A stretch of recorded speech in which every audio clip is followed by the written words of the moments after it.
Be magnificent. Slade.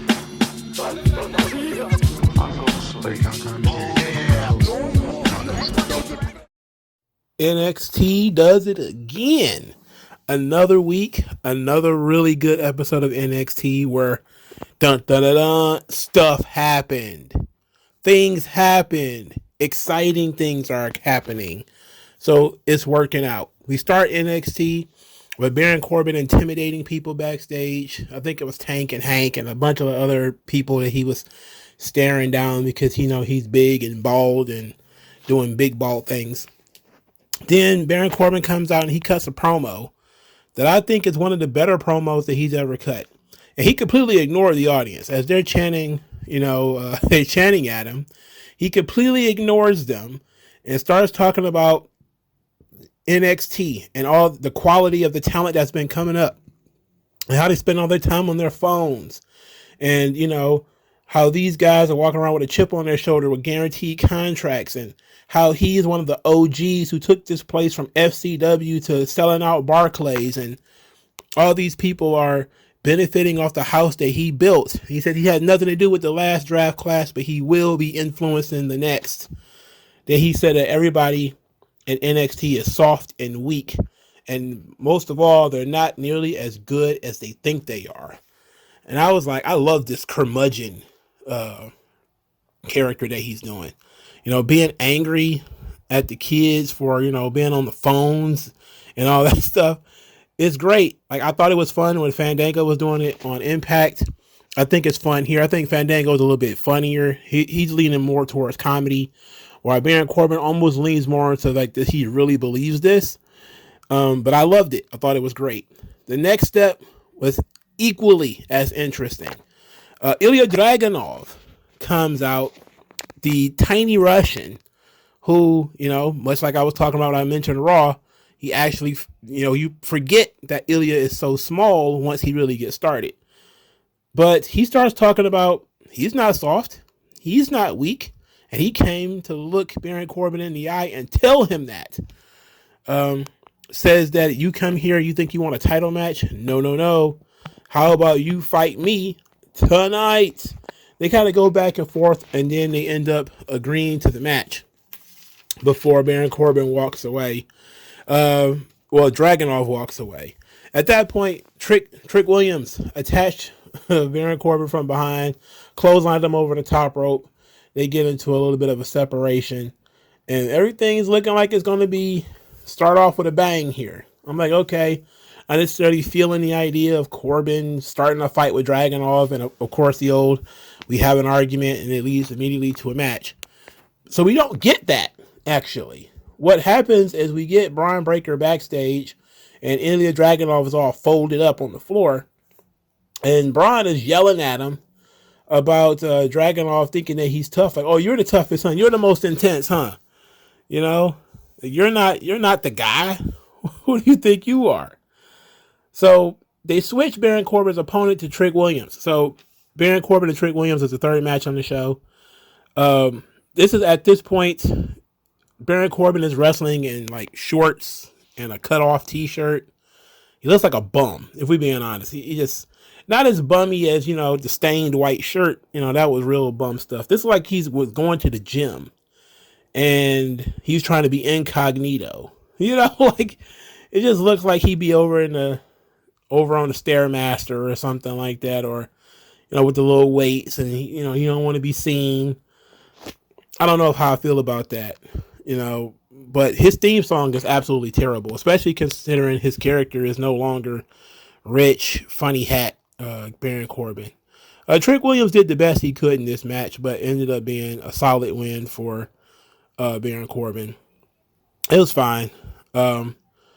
He talked into the camera saying that next week he'll be back for Ilya Dragunov if Dragunov is up to it. And I was like, oh baby, all right, this is not bad. Tweak Baron Corbin's character a little bit, and I'm okay with this. If he's want to keep cutting promos about how NXT is soft and weak and all that kind of stuff, and all the wrestlers are more interested in video games and all that kind of stuff, I'm 100% in on that gimmick. But he got to get rid of that goofy music. That music sucks. I don't know if you can go back to his original theme. I would try that. But in any event, at the end of the show, Bron Breakker is coming out of the building and going into the parking lot. He has stopped and they ask him, hey, why did you do what you did to Ilya Dragunov? And he said that it's time to start holding people accountable for the things that they say, from the top to the bottom. Ilya Dragunov was running his mouth about how tough he is. Bron Breakker decided to make him prove it. And so he said, hey, speaking at the top, Seth Rollins said he'll fight anybody. How about he come down here and fight me? And I just instantly sat in my seat. And I was like, these kids are crazy. I love it. This is fantastic. This is exactly why Bron should not have lost clean to Carmelo Hayes. And that's the one sticking point that's really kind of nagging at me, is that he did just lose 2 straight times to Carmelo Hayes. Clean. Carmelo Hayes hit his finish and everything. If it had been an almost Brock Lesnar Cody type of situation where Carmelo stole it, then I would be like, all right, I'd be 100% in on this. But now I'm kind of like 94%. It's still pretty damn good. I think they should save it. They should not try to pack it onto next week with a bunch of other matches. Maybe wait for the week after. Maybe the week after Money in the Bank. And do it then. I don't know when they're doing Great American Bash, but they probably won't do it at Great American Bash.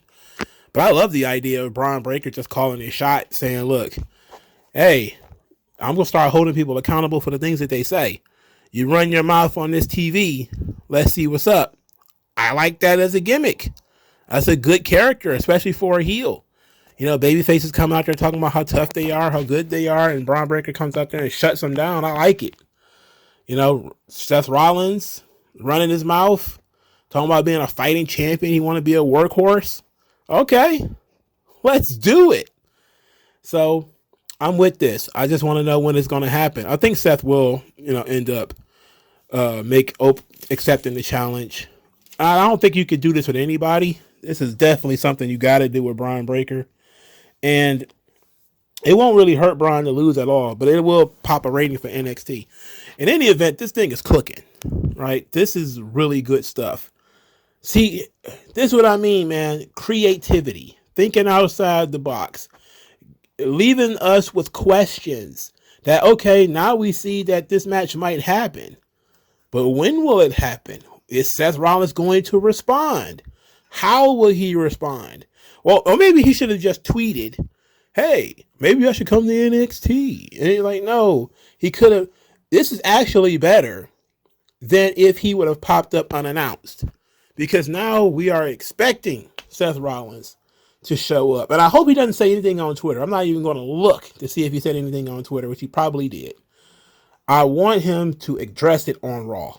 That's because you want some of those people who watch Raw to move over to NXT.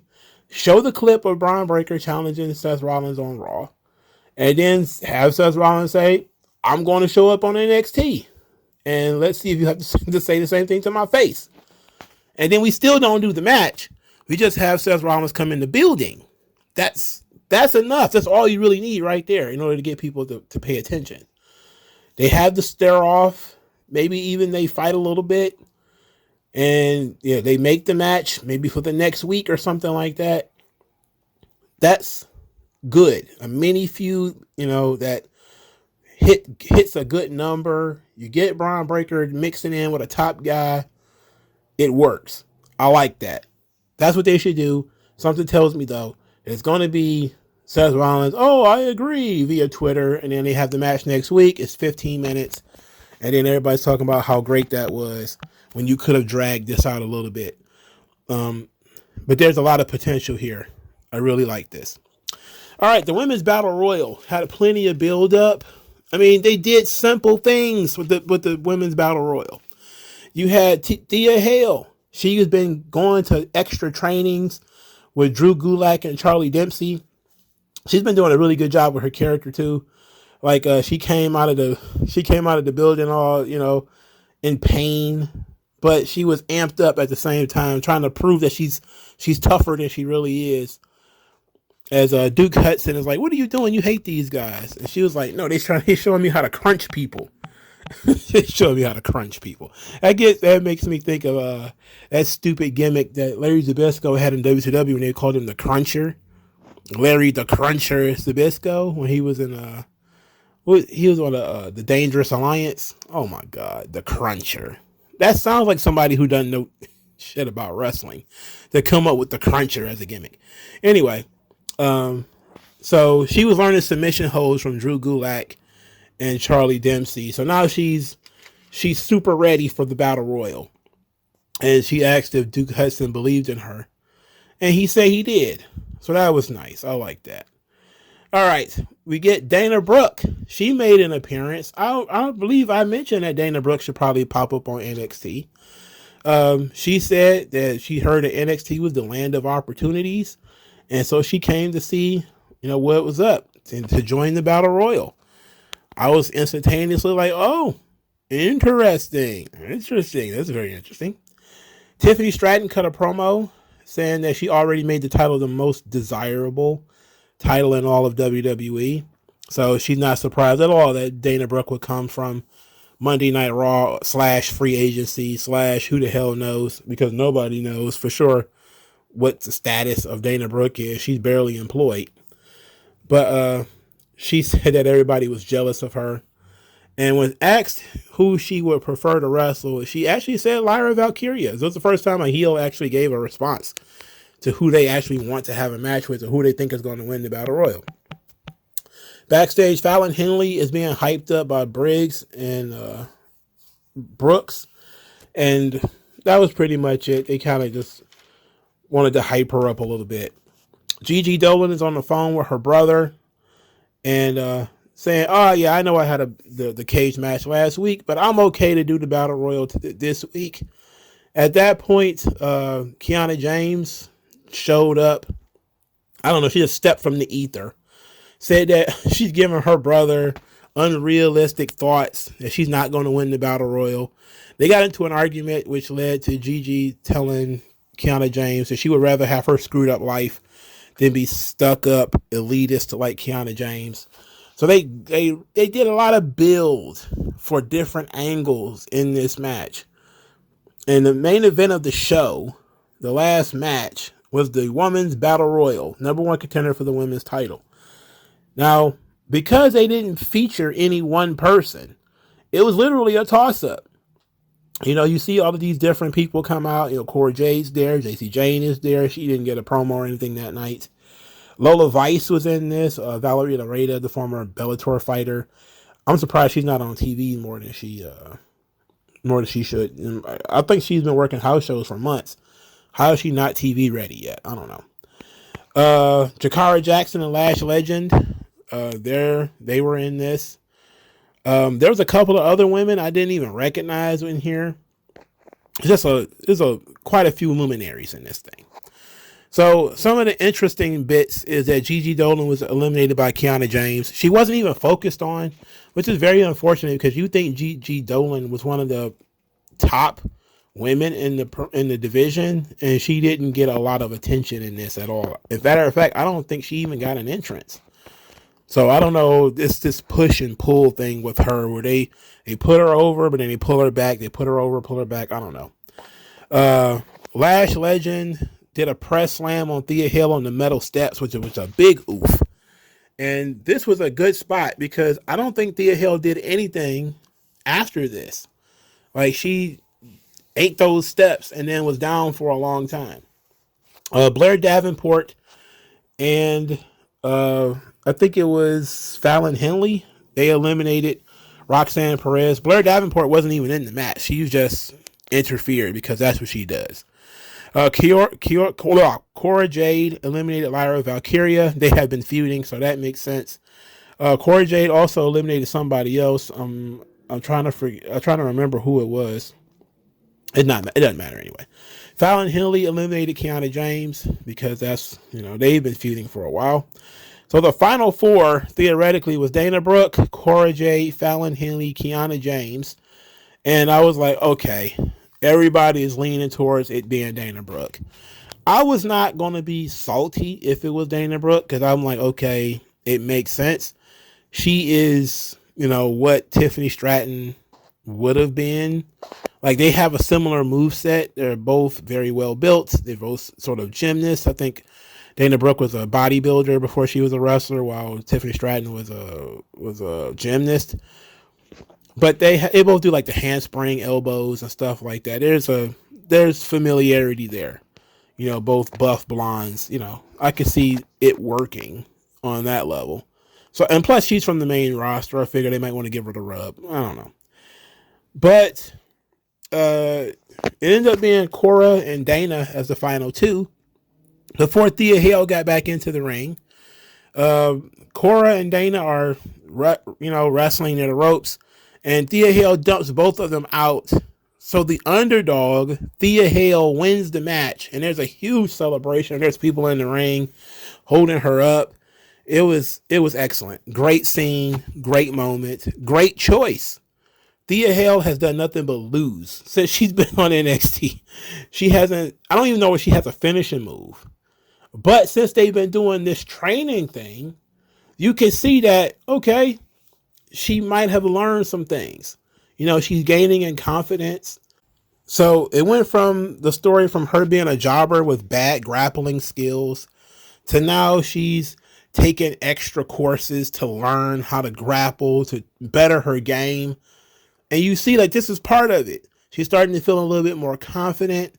She's starting to buy into herself and believe in herself. And this led to her winning this battle royal. And it's just a little bit of, you can see the potential there. But it really works because the crowd naturally likes her and she's really good. And of course you still have the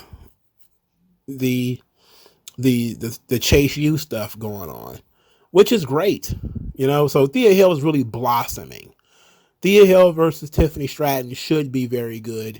I don't expect Thea Hale to win, of course. She's not going to win. Thea Hale has not won a singles match ever, as far as I know, in NXT. If she has beaten anybody, I don't know who it is, because I don't even think Thea Hale has a finishing move. But that's going to be part of the genius of this, is we're going to get to see what she's learning in these classes. Hopefully we get to, they show some stuff before they have the match. But then it's also a side where I don't want to see her do too much, because I want to be surprised at how she's changed over time. But either way works for me. I think Thea Hale was a great choice. It's a one-off. It's not going to be a feud, I don't think. But even if it was a feud, it would be fine. Because Thea Hale is super over. She's a really good babyface. She's strong in that babyface role.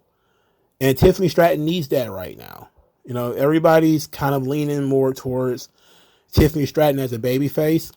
Especially when you looked at the match with Lyra Valkyria, where they was actually booing Lyra and they was cheering Tiffany Stratton. You want to reset that. You want to make sure that Tiffany Stratton is a heel. And the best way to do that is to put her up against the most over babyface in the division. And that being Thea Hale, that works. That works for me. All right, the first match on the show was Schism versus Diamond Mine, which featured Ava Raine. This was her first match. And boy, she did not look good. Oh my goodness. She was less like The Rock and more like Nia Jax. She's bigger than I thought she was. She's them Samoan jeans just creeping through. She wide at the bottom.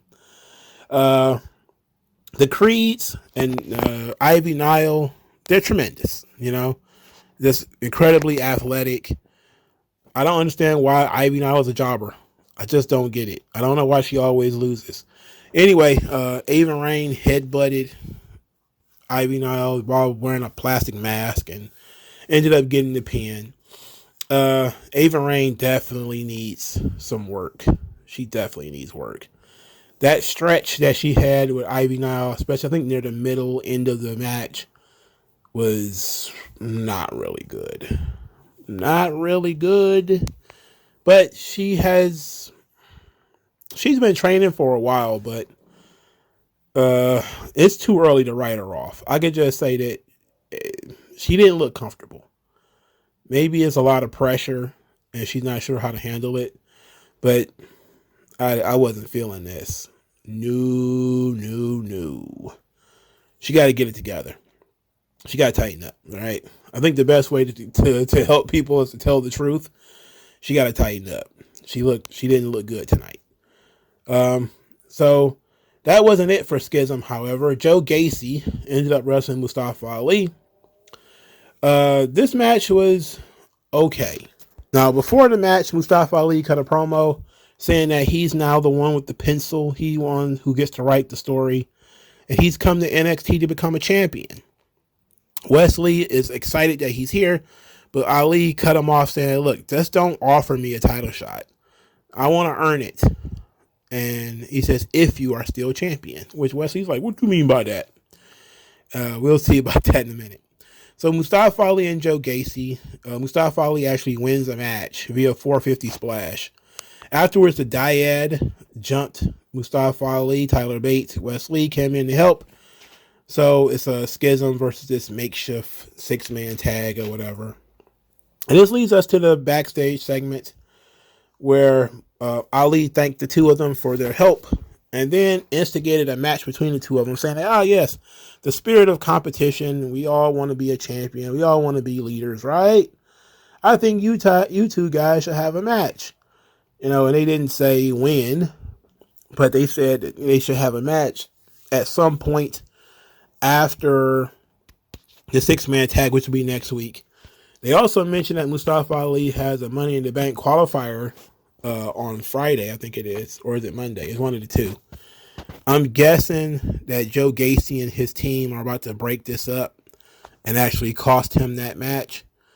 And I pray that Tyler Bate turns heel during this 6-man tag. I really hope he turns heel. Because Tyler Bates sucks right now. He sucks hard right now. He sucks bad. All right. He is one of the blandest, most boring sumbitches on this entire roster. He's been there for 6 years. He's been in WWE since 2016, I believe, or maybe 2018. I don't remember which one. It's been a while. It's been over 4 years. And he is as boring as the day he walked in. This ain't NXT UK anymore, brother. If you actually want to look beyond this, cross this bridge, you definitely going to need to change. So he sucks right now, though. He sucks hard. But Ali wants Wesley and Tyler Bate to settle the score. I think we all want that, but I want Tyler Bate to turn heel first.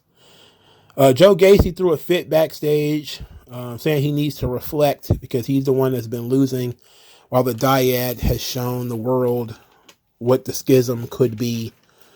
And they said, oh, well, don't worry yourself too much about it, but he's got to figure out where he fits in this whole thing. So I'm glad that he's very self-aware about him being the leader and also being a jobber. Yeah, thank you. Yes.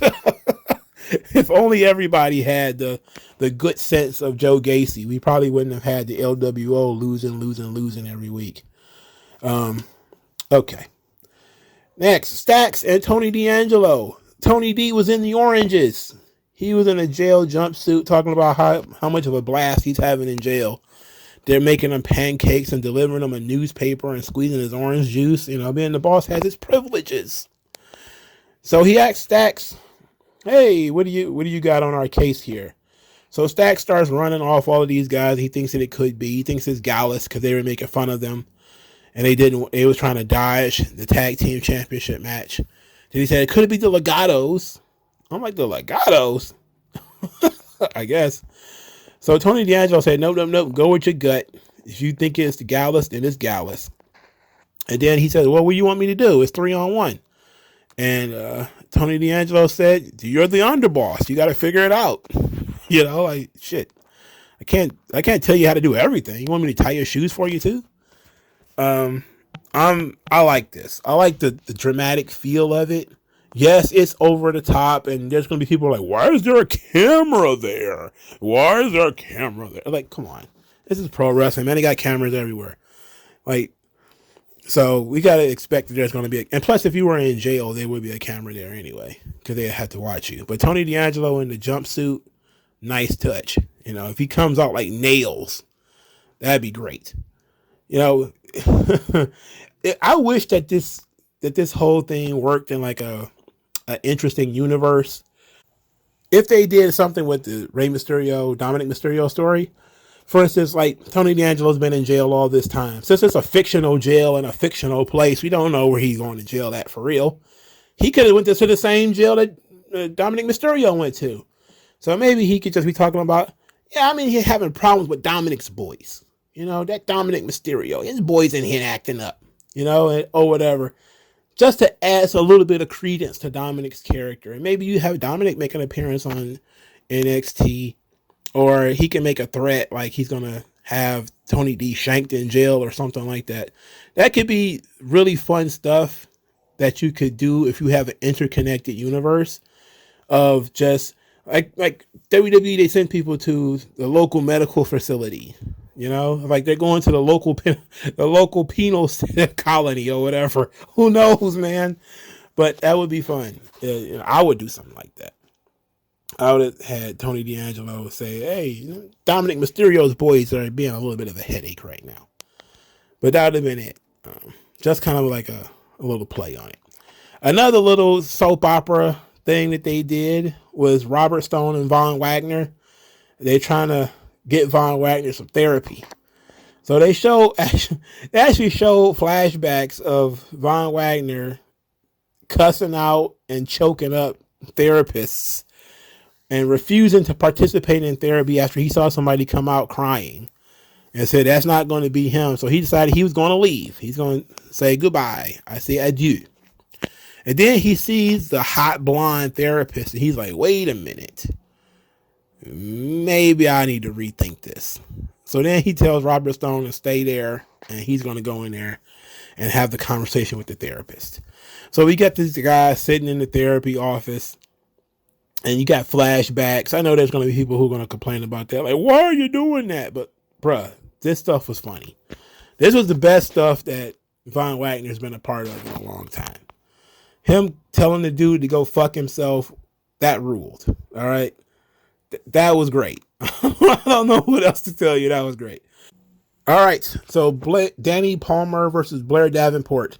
Unfortunately for Danny Palmer, she got chewed up and spit out by Blair Davenport. It was the right decision for Danny Palmer, who was still a relative rookie, to be overwhelmed by the far more experienced and vicious Blair Davenport. It was fine. I want them to change Davenport's finish though. Her finish being the Falcon Arrow, I feel like is a bit much. She does a Kamigoye, which is the Kota Ibushi's finish. Is when you grab the arms and you jam your knee into their face. That's a finisher. You know, to me, it seemed like you're going a little overboard by picking them up again and doing a Falcon Arrow. Just do the Kamigoye and that's the finish. It's vicious and it works. It fits her character. You know, if her character is going to be like this super violent female wrestler, you know, not hyper violent, like, you know, glass and fluorescent light tubes, but if she's going to be like a physical wrestler, the Kamigoye works as a finish, you know, and since she used to work in Japan, it actually is an acceptable finish for her. I think she should stick with that and not go into the Falcon Arrow, but that's just a tiny thing. After the match, Blair Davenport says she's putting the entire division on notice. Apparently, they're going to move her into a feud with Roxanne Perez, or maybe a partnership with Tatum Paxley. Considering we don't have women's tag team championships on NXT anymore because they just like got the belts kidnapped, I don't know what they're going to do with Blair Davenport. Tiffany Stratton is the top heel female wrestler, and she's been teetering towards babyface. So do you push Blair Davenport as the definitive heel against Tiffany Stratton? I don't know. The main roster could probably use Blair Davenport a lot more than NXT at this point, especially since Rhea Ripley needs opponents. I can see a Blair Davenport Rhea Ripley feud actually going off and being really good if you do it right. So she's not, while she's needed in NXT, she's not really needed in NXT.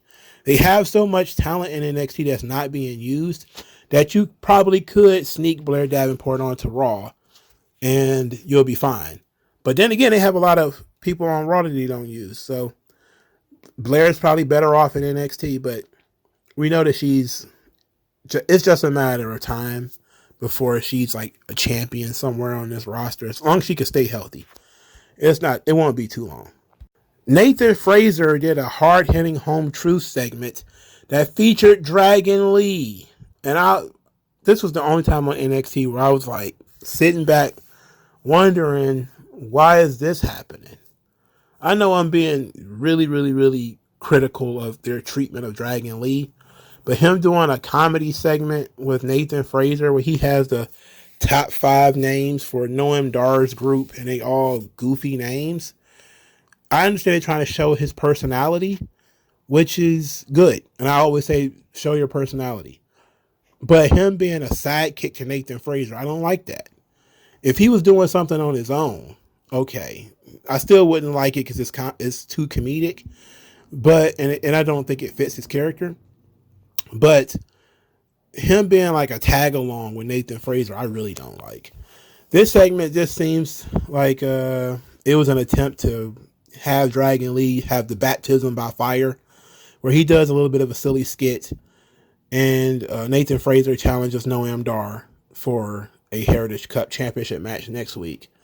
Noam Dar then cut a promo with his collection of shooting stars, and he went one by one about how every one of them is underappreciated and overlooked, and then said that he's never going to lose this Heritage Cup, and says that they can't beat the Meta 4.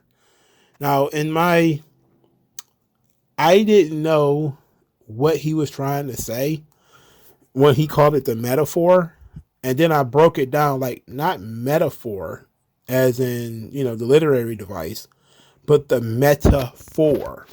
So, the word meta means beyond, across, that kind of thing, like metaphysical. And I get it. I didn't get it at first. I was like, the metaphor sounds like a stupid name. Why would you name yourself that? And then I broke it down like, oh, it's 4 of them. The metaphor. I get it. I still don't understand why all these people are together. Like, it's really a menagerie of weird looking people. It's literally Noam Dar and 3 black people, which is hilarious. And I don't know how they fit. And to be at this point, I don't care. Noam Dar is funny. He's a little goofy, but he's funny. Oro Mensah, Lash Legend, a little over the top, kind of hood radish, but okay. I'm about to call her Action Jackson. That's what Noam Dar called her. She gives me Alicia Fox vibes, Jakara Jackson, but outside of the Battle Royal, I haven't seen a lot of her. So I'm just going to chill and wait and see what she actually does. There's no point in trying to judge what she can and can't do by the minimal amount of effort she put in that Battle Royal, which really amounted to nothing, but she got knocked off the ring apron and Oro Mensah caught her and put it back in. That was pretty much it. You didn't really get to see her do anything. And since I don't watch Level Up, it's one of those shows I may put on randomly from time to time. Since I don't really sit down and watch it, I don't know if she's been on there. So I can't tell you anything about Jakara Jackson. She looks great, but is she awful like Lash Legend? I'm not sure. But Noam Dar versus Nathan Fraser next week should be fun. Hopefully something good comes out of this, because I don't know. I want Dragon Lee out of this situation. Why couldn't we pick somebody else to be Nathan Fraser's sidekick in this scenario? Why does it have to be Dragon Lee? Can Dragon Lee be doing something else, please? He should be on like the title picture, like the Carmelo Hayes title picture. He should be feuding with somebody in a top feud or something. He shouldn't be doing this. This is just a misuse of Dragon Lee. And this is the one thing that I think Sean is missing out on. Is he's looking at this guy, got somebody who's incredibly marketable, cross-cultural, multicultural, guy who was a star in Japan and in Mexico and could be one in the United States. If you stop making him like a goof, if you actually let him be taken seriously and put him in a storyline that is serious where he can show his personality and everything, this thing could work out. But I don't know why Sean is all of a sudden now in love with Nathan Fraser. And people are starting to become aggravated by the amount of talk shows that are on WWE TV. And you know what? I kind of agree with that. Not everybody needs to have a talk show. Legit. We don't need to have the Grayson Waller Effect, the KO show, hard-hitting home truths, and every other show every week. We really don't need that. Really, only two people should have talk shows, if we're being honest. Grayson Waller and The Miz. That should be it. Everybody else, you just cut a regular wrestling promo. If you want to have like a little gimmick thing or do a skit or whatever, fine. But everybody having their own little talk show makes no sense. Not everybody's meant to have a talk show, especially not baby faces. Nathan Fraser is a baby face. What the hell he need a talk show for? He should be cutting fiery babyface promos about how he's going to kick Noam Dar's ass because Noam Dar is a cheater and all this kind of stuff. It's hard to get people to take you seriously when you're doing comedy about a serious issue. Leave that to the comedic heels, or the lower level baby faces.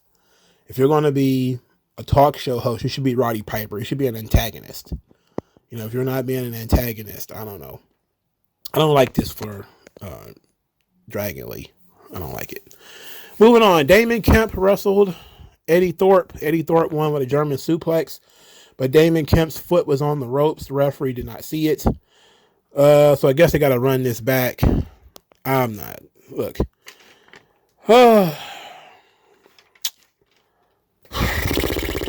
Damon Kemp still has banana right in the middle of his chest. I don't know. Please get rid of that. I'm not a big fan of the logos. I'm sorry, not the logos, but the initials. Not a big fan of it. Please, let's move on from that. But they're doing something here because it's not their first match. This is the second. It's also the second time that Eddie Thorpe has beaten Damon Kemp. There's an asterisk on this one, so maybe they're going to continue this. I think there's something there with Damon Kemp in terms of personality. I think they need to work with him a little bit more. He's been kind of generic. I think if they were to literally give him something, something that's for him and mold. I know he's a collegiate wrestler. I think because his brother is also a collegiate wrestler. If you were to, maybe because he's already did the Diamond Mine thing and he was a trader of Diamond Mine, like that was good. But I think he might need like a coach type character, with him. I think that works if you were to do something like that. But there's something, I see more in Damon Kemp than I see in Eddie Thorpe, if we're being honest. I don't understand what house music Tatanka, what that's supposed to be. I don't understand how you house music Wahoo McDaniel. How does that work? How are you both house music and, Cry Tear of River, Fawn Feather, Indian? I don't know. I don't know, bro. I don't know shit about Indians. All right, so the tag teams are trying not to tag team again. They're trying to fight. So Idris Enofe and Malik Blade still don't know each other's birthdays or what each other's favorite color is. And all the other teams who fought each other, they do. So now they're trying to prove that they are in sync without actually having a match. They got showed up by Brooks and Briggs. Then they got showed up by Hank and Tank. And then all those guys were going out to have drinks. And Blade and Enofe are not on the same page. Then Gallus stepped from the ether because people are always stepping from the ether in NXT. It said that they're playing stupid games and that even if they were in sync, they couldn't beat them. So then Malik Blade put his foot down and said, "We're doing this. We're having this match." So Idris Enofe finally says, "Okay, we'll have the match next week." So Malik Blade and Idris Enofe will fight each other next week on NXT so that they can become partners and have a synergy. That way, they will be a threat to Gallus. This is a crazy storyline. This storyline is nuts. It involves tag teams fighting each other. I don't understand it. And not fighting other tag teams. I'm talking about Civil War tag team story. I don't know why they're doing this, but hopefully this thing backfires and maybe Idris Enofe beats the tar out of Malik Blade and then decides, hey, I enjoy kicking the shit out of Malik Blade. I'm going to keep doing it. Like, that would be great because Idris Enofe probably needs to be on his own. The guy is incredibly entertaining. He looks great too. He has a personality. So I know he could probably get over as a heel. I like Idris Enofe. He's been there for a while. Malik Blade's not bad. He's not bad. He's just very skinny. If Leon Ruff was still there, he would be a good partner for Malik Blade. But okie dokie. They're gonna fight each other next week, I guess. I don't think it's gonna do them any good, but let's all hope that they have fun at least. All right, the final thing, Dabba-Kato versus Scripps. Scripps has still got the Scripps theme and all this stuff, but it's just Reggie now. The hilarious thing about this is not the match. The match was terrible. Because Dabba-Kato is, I don't understand. He is that bad. He is Burning Man with a heartbeat. But it's Booker T. Booker T was on commentary. Vic Joseph is trying to sell Booker T on the name Scripps. He says his friends and family call him Scripps. Booker T's like, it's Reggie. I'll call him Reggie. Everybody calls him Scripps. So then Booker T eventually ends up calling him Scripps. But he was against it at first. He's like, I ain't his friend. I ain't his family. I ain't calling him Scripps. That's Reggie. So they started talking about the storyline of the match. Axiom and Scripps, they shook hands, and was it right for Scripps to thank Axiom for unmasking him? And Booker T was just kind of like, I don't know. I don't know. He's so mentally checked out. He is not interested in this story at all. And then he starts going off about, where's Axiom?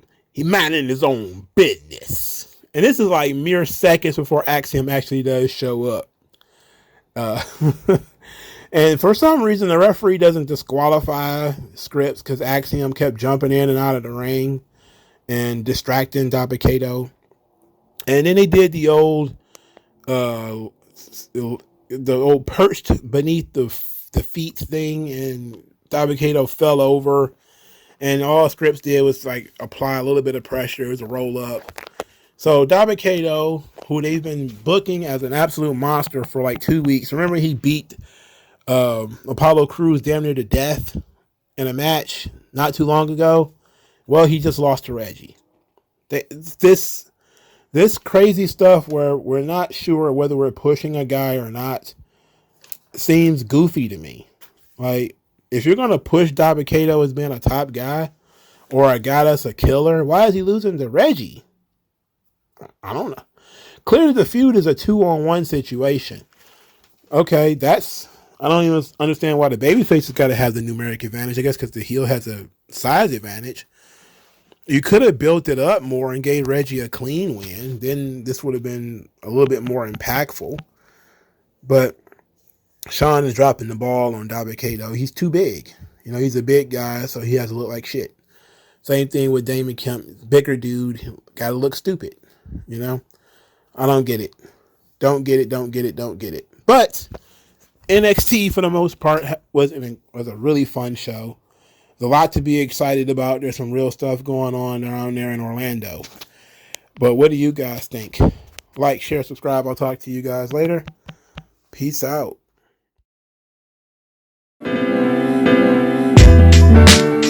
Tell me what's worse than learning all that you led to believe was all horse crap.